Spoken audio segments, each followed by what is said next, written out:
Cutter master Satkhira cyanide the ফিজের নামের সাথে যুক্ত হয়েছে নতুন নাম কিং অফ ডেথ ওভার্স। টি-20তে সবচেয়ে বেশি ৭৬ উইকেট ডেথ ওভারে নিয়েছেন মোস্তাফিজুর রহমান। দলের বিপদে সব সময় অধিনায়কের আস্থার জায়গাতেও এই বাঁহাতি পেসার। এশিয়া কাপে চলছে মোস্তাফিজের ম্যাজিক।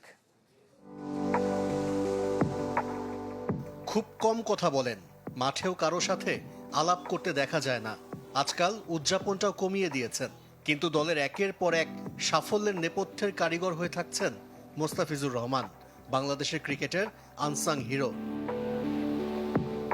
কাটার মাস্টার সাতক্ষীরা সায়ানাইডের পর আরও একটি পদবি যুক্ত হয়েছে মোস্তাফিজের সাথে, king of death overs. Shakib Al হাসানের সমান ১৪৯ উইকেট নিয়েছেন, যার মধ্যে ৭৬ উইকেট ডেথ ওভারে। ১৬ থেকে ২০ ওভারের মধ্যে সবচেয়ে বেশি ডট বলও মোস্তাফিজের। শ্রীলঙ্কার বিপক্ষে শেষ ম্যাচে প্রথম ওভারে মাত্র ৩ রান, পরের ওভারে কুশাল পেরেরাকে বিদায় করে জুটি ভেঙেছেন। নিজের শেষ ওভারে কামিন্দু মেন্ডিজ আর বানিন্দু হাসারাঙ্গার শিকারীও কাটার মাস্টার।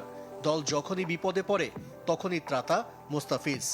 উনি যখনই বোলিং করে টিম তখন একটা ক্রাঞ্চ সিচুয়েশনে থাকে, মানে সবসময় বিপদের সময় বোলিংয়ে আসে আর ম্যাক্সিমাম টাইম ডেলিভারও করে। তো আমার মনে হয় ম্যাচ প্লেয়ার টিমের ক্রাঞ্চ সিচুয়েশনে খুব অনেক বেশি ইম্প্যাক্ট ফেলে।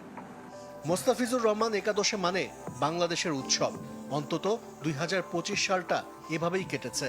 চলতি বছর যে ১১ টি-20 খেলেছেন দ্য ফিজ, টাইগাররা হেরেছে মাত্র এক ম্যাচে। এশিয়া কাপেও আলো ছড়াচ্ছে কাটার মাস্টার। ৪ ম্যাচে ৭ উইকেট, ইকোনমি রেট ৭। তবে এখনো ম্যাচ সেরার পুরস্কার হাতে ওঠেনি। তাতে কি, নীরবেই যে দলের জয়ে অবদান রেখে চলেছেন মোস্তাফিজুর রহমান। আশিক রুদ্র, চ্যানেল 24।